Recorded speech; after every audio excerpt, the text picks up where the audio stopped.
Hello friends, welcome to my YouTube channel Samrat education. दोस्तों, आज की इस वीडियो में आप लोगों को बीएससी एग्रीकल्चर फोर्थ सेमेस्टर के एक विषय क्रॉप प्रोडक्शन टेक्नोलॉजी सेकेंड रबी क्रॉप का छठवां लेक्चर कराने वाला हूं, जिसमें हम लोग आज की वीडियो में पढ़ेंगे सरसों की खेती और तोरिया की खेती के बारे में। ठीक है, cultivation of rapeseed and mustard. तो ये दोनों लगभग आपस में सेम है, इसलिए दोनों को मैं एक साथ करा रहा हूँ। जहाँ पे दोनों में अंतर वहाँ पे मैं बता दूंगा कि यहाँ रेपसीड में थोड़ा सा ये अंतर है और सरसों में ये अंतर है। ठीक है, तो मैं दोनों क्रॉप को एक साथ बताऊंगा। यह लेक्चर छठवां है, इसके पहले मैंने 5 लेक्चर करा दिया है। यदि आप लोगों ने नहीं देखा तो लिंक डिस्क्रिप्शन में दिया हुआ है, आप लोग जाके देख लीजिएगा। तो चलिए स्टार्ट करते हैं आज का वीडियो। तो हम लोग क्या देख रहे हैं, cultivation of rapeseed and mustard, मतलब तोरिया और सरसों की खेती। तो सबसे पहले देखेंगे बोटेनिकल नेम। तो दोनों का बोटेनिकल नेम अलग अलग होता है। ठीक है, रेपसीड का बोटेनिकल नेम अलग होता है, मस्टर्ड का बोटेनिकल नेम अलग होता है। तो रेपसीड का बोटेनिकल नेम क्या होता है, तो ब्रासिका कैम्पेस्टरिस, ब्रासिका कैम्पेस्टरिस होता है क्या बोटेनिकल नेम रेपसीड का। और मस्टर्ड का क्या होता है, ब्रासिका जर्सिया, ब्रासिका जर्सिया मस्टर्ड का बोटेनिकल नेम होता है। ठीक, तो इन दोनों का बोटेनिकल नेम याद रखिएगा, रेपसीड का ब्रासिका कैम्पेस्टरिस और मस्टर्ड का ब्रासिका जर्सिया। फैमिली दोनों की सेम होती है, क्रूसीफेरस फैमिली से दोनों लोग आते हैं। कौन सी फैमिली, क्रूसीफेरस फैमिली। देखेंगे इनका ऑरिजिन, तो दोनों का ऑरिजिन जो होता है, उत्पत्ति स्थल है, वह दोनों का अलग अलग है।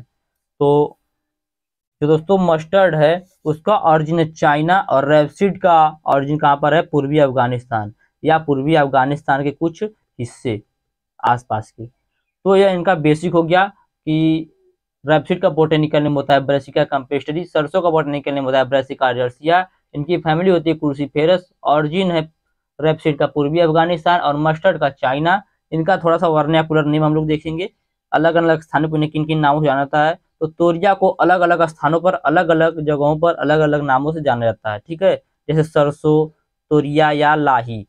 तोरिया को या रेपसीड को सरसों, तोरिया या लाही के नाम से जाना जाता है। सरसों को किस नाम से जाना जाता है, मस्टर्ड को राई, राया या लाहा, राई, राया या लाहा के नाम से जाना जाता है। तो यह इसका वर्नाकुलर नेम था।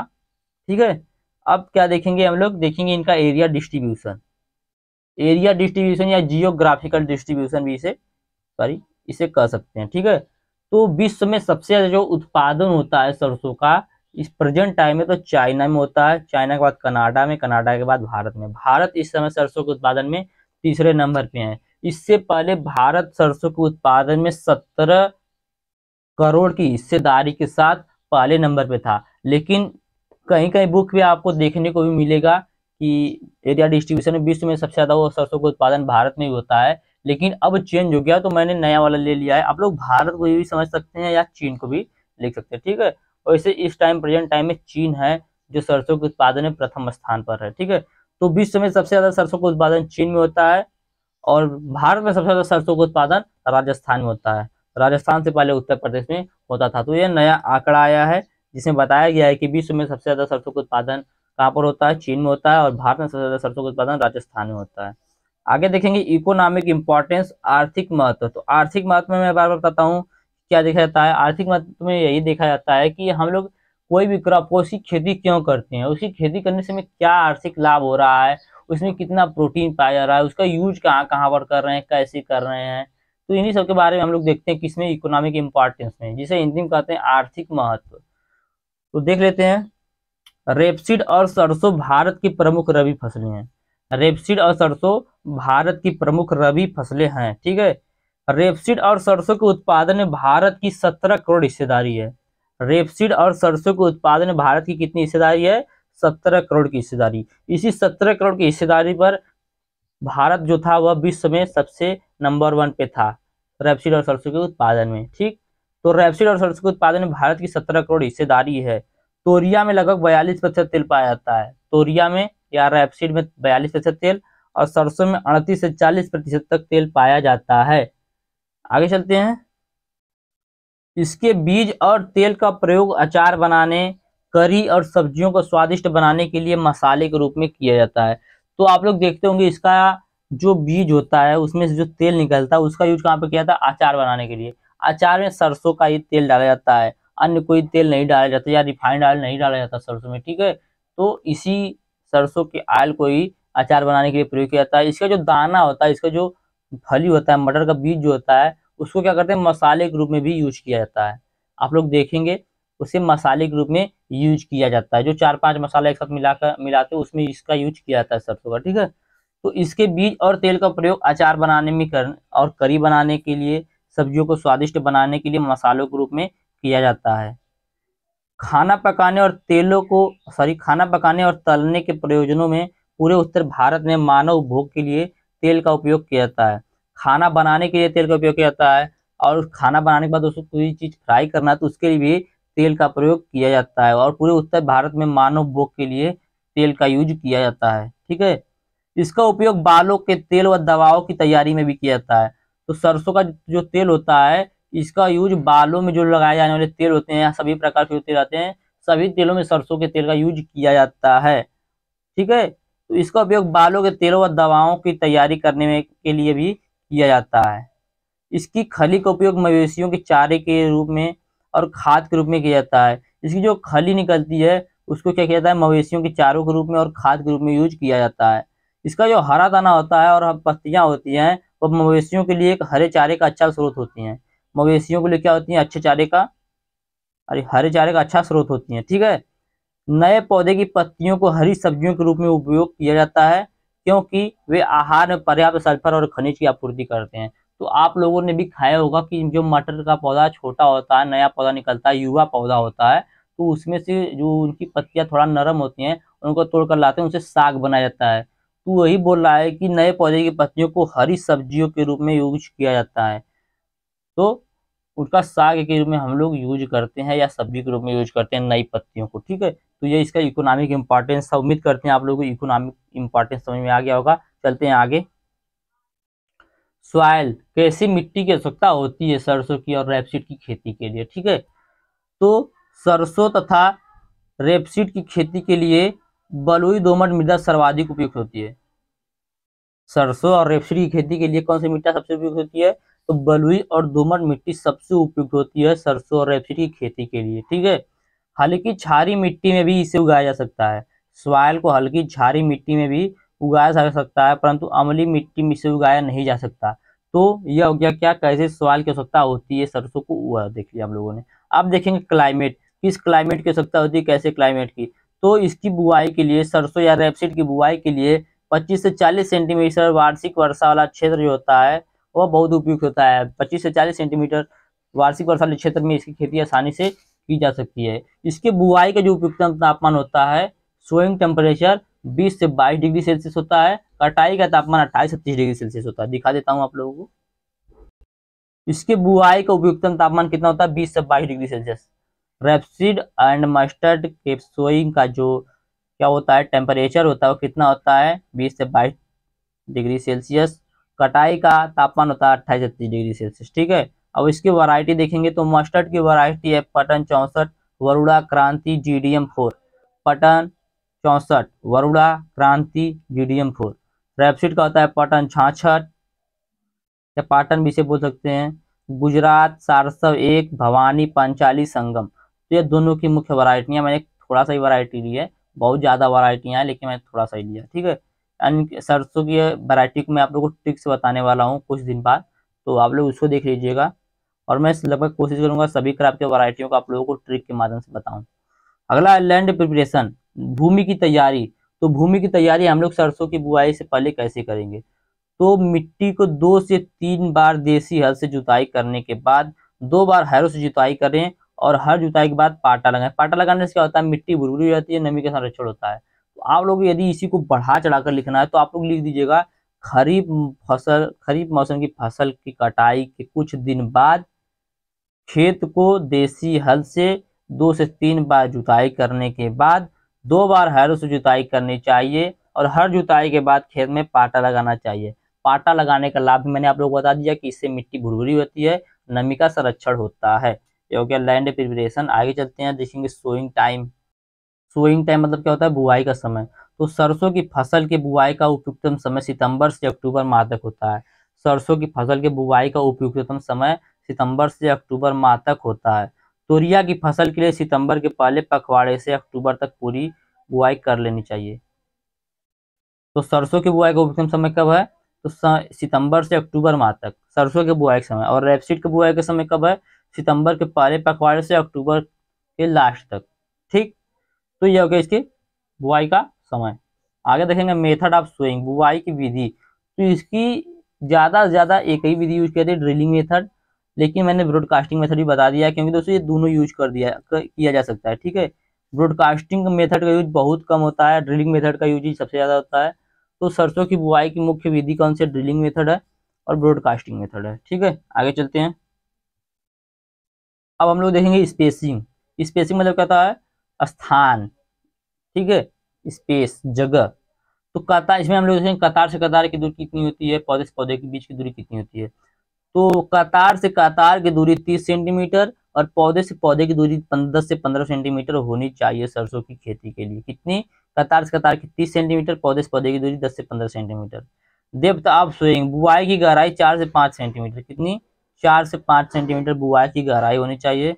सीड रेट 3.5 से 4 केजी प्रति हेक्टेयर की दर से होनी चाहिए। बीज दर जो है वह 3.5 से 4 केजी प्रति हेक्टेयर। और सीड ट्रीटमेंट की बात करें तो इसको थायरम के 3 ग्राम प्रति किलोग्राम बीज की दर से उपचारित किया जाता है। 3 ग्राम क्या लेंगे? थायरम लेंगे, उसमें क्या करेंगे? 1 किलोग्राम बीज डालेंगे, उसके बाद उसको उपचारित करेंगे। ठीक, तो हम लोगों ने क्या लिखा? स्पेसिंग कतार से कतार की दूरी 30 सेंटीमीटर, पौधे से पौधे की दूरी 10 से 15 सेंटीमीटर, डेप्थ ऑफ स्विंग 4 से 5 सेंटीमीटर। सीड रेट देखा 3.5 से 4 केजी प्रति हेक्टेयर की दर से इसका बीज यूज किया जाता है। सीड ट्रीटमेंट में हम लोग देखेंगे इसको उपचारित करने के लिए थीरम का यूज किया जाता है। 3 ग्राम थीरम में 1 किलोग्राम बीज को उपचारित किया जाता है। मैन्यूर और फर्टिलाइजर अब हम लोग देखेंगे। मैन्यूर एंड फर्टिलाइजर, खाद और उर्वरक। तो इसको FYM जो होता है 10 टन प्रति हेक्टेयर की दर से यूज किया जाता है। सरसों की खेती के लिए 10 टन प्रति हेक्टेयर की दर से FYM यूज किया जाता है। नाइट्रोजन 25 केजी प्रति हेक्टेयर की दर से यूज किया जाता है और फास्फोरस 50 केजी प्रति हेक्टेयर की दर से यूज किया जाता है। इसमें पोटास का यूज नहीं किया जाता। ठीक है, बहुत कम मात्रा में यूज किया जाता है या नहीं किया जाता है। तो मैन्यूर और फर्टिलाइजर हम लोगों ने देख लिया कि खाद और उर्वरक कैसा चाहिए। तो इसको FYM 10 टन प्रति हेक्टेयर की दर से चाहिए। नाइट्रोजन 25 किग्रा प्रति हेक्टेयर की दर से, फास्फोरस भी 50 किग्रा प्रति हेक्टेयर की दर से यूज किया जाता है। आगे हम लोग देखेंगे वीड मैनेजमेंट या खरपतवार प्रबंधन या वीड कंट्रोल, खरपतवार नियंत्रण। चलिए देख लेते हैं। तो खरपतवार नियंत्रण के लिए 2 से 3 निराई गुड़ाई को 2 सप्ताह के अंतराल पर करना चाहिए। 14 दिन, मतलब 2 सप्ताह में कितना दिन हो गया? 14 दिन। 14 दिन के अंतराल पर 2 से 3 निराई गुड़ाई करनी चाहिए। खरपतवार नियंत्रण के लिए 2 से 3 निराई गुड़ाई 2 सप्ताह के अंतराल पर करनी चाहिए। और यदि हमें रासायनिक रूप से खरपतवार को नियंत्रित करना है तो रेपसीड में खरपतवार को नियंत्रित करने के लिए किसका यूज करेंगे? ट्राइफ्लूरालिन का। ट्राइफ्लूरालिन का 400 ml लेंगे और 200 लीटर पानी में प्रति एकड़ की दर से छिड़काव करेंगे। यहाँ पर ध्यान दीजिएगा, प्रति एकड़ है। आप लोगों को यहाँ से एक सवाल भी मैं दे रहा हूँ, आप लोग हमें कमेंट बॉक्स में बताइएगा। जैसे कि यहाँ पे मैंने एकड़ में लिया है, यदि इसी को हेक्टेयर में लेना पड़ेगा तो कितना यूज करना पड़ेगा। ठीक है, जैसे ट्राइफ्लूरालिन यहाँ पे 400 ml लिया गया है 200 लीटर पानी में। तो यदि हमें एक हेक्टेयर क्षेत्र में यूज करना है तो हमें कितना ट्राइफ्लूरालिन का यूज करना पड़ेगा और कितने पानी की आवश्यकता करनी पड़ेगी, आप लोग इसे कमेंट बॉक्स में बताइएगा। और यदि हमें मस्टर्ड में खरपतवार को नियंत्रित करना तो किसका यूज करना पड़ेगा? तो आइसोप्रोटरान का, 800 प्रोटीउरान का 400 ग्राम प्रति 200 लीटर पानी में बुआई के 2 दिनों के भीतर छिड़काव करना चाहिए। तो रेपसीड में हम लोग किसका यूज करेंगे? ट्राइफ्लूरालिन का। और मस्टर्ड में किसका यूज करेंगे? आइसोप्रोटीउरान का। ठीक है, आगे चलते हैं, देखेंगे अब इरिगेशन, सिंचाई। तो मैंने आप लोग बार बार बोलता हूँ कि जो रबी क्रॉप की, रबी मौसम की फसल होती है, रबी सीजन की, उनको कम पानी की आवश्यकता होती है, जो भी फसल हो। तो इसको भी कम पानी की आवश्यकता होगी, तो ये कम पानी वाली फसल है। इसकी अच्छी बढ़वार के लिए 2 से 3 सिंचाई कर दी जाती है। ठीक है, अच्छी बढ़वार के लिए फसल को बोने के 3 सप्ताह के अंतराल पर लगभग 3 सिंचाई की आवश्यकता होती है। इसमें पहली सिंचाई 20 से 25 DAS पर, दूसरी 45 DAS पर। मतलब DAS का मतलब क्या होता है? Day after sowing. बुआई के 20 से 25 दिन के बाद पहली सिंचाई, बुआई के 45 दिन के बाद दूसरी सिंचाई और तीसरी सिंचाई पॉट निकलते समय करनी चाहिए। ठीक है, तो ये हो गया इसकी सिंचाई। इसे 3 सिंचाई की आवश्यकता होती है। और पहली सिंचाई 20 से 25 DAS पर, दूसरी सिंचाई 45 से 45 DAS पर, तीसरी सिंचाई पॉट निकलते समय या सिंचाई आवश्यकता अनुसार, मतलब यदि नमी कम हो तब। अब देखेंगे इनमें कौन कौन सा डिजीज लगता है, पेस्ट लगता है। तो पेस्ट, सॉरी डिजीज पहले देखेंगे। तो powdery mildew, white rust, Alternaria blight. तो ये सब डिजीज इसमें लगते हैं। किसमें? सरसों की खेती में डिजीज लगते हैं। कौन कौन से? पाउडरी मिल्ड्यू, व्हाइट रस्ट और अल्टरनेरिया ब्लाइट। पेस्ट कौन कौन से लगते हैं, तो mustard, sawfly, aphid and painted bug, तो ये सब पेस्ट लगते हैं और ये सब क्या डिजीज हैं।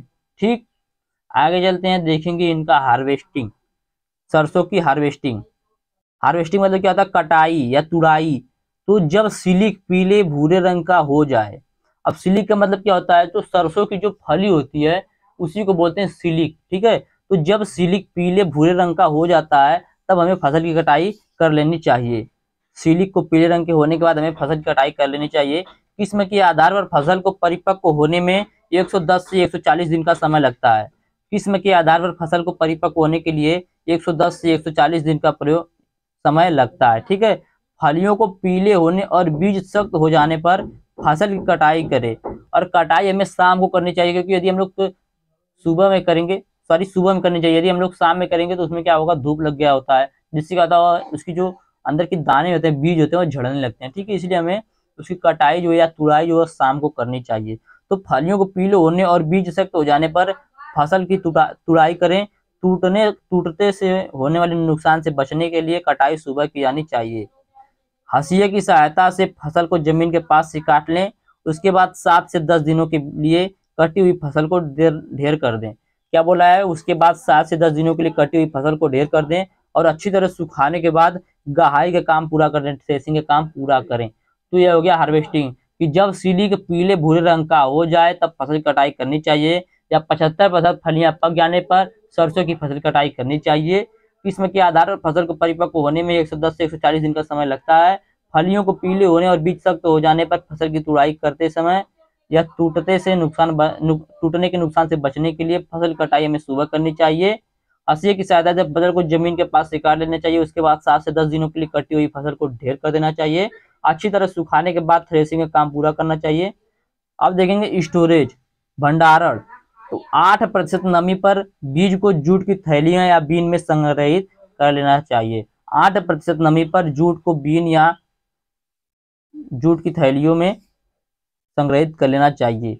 तो उम्मीद करते हैं आप लोगों को cultivation of mustard and rapeseed समझ में आया होगा। तो वीडियो अच्छा लगा तो वीडियो को लाइक कीजिएगा, चैनल को सब्सक्राइब कीजिएगा। और यदि आप लोगों को इस चैनल का जो इस वीडियो था, इसका यदि आप लोगों को पीडीएफ चाहिए तो डिस्क्रिप्शन में व्हाट्सएप ग्रुप का लिंक और व्हाट्सएप नंबर दिया गया है, मैसेज करके आप लोग इसका पीडीएफ भी ले सकते हैं। धन्यवाद, जय हिंद।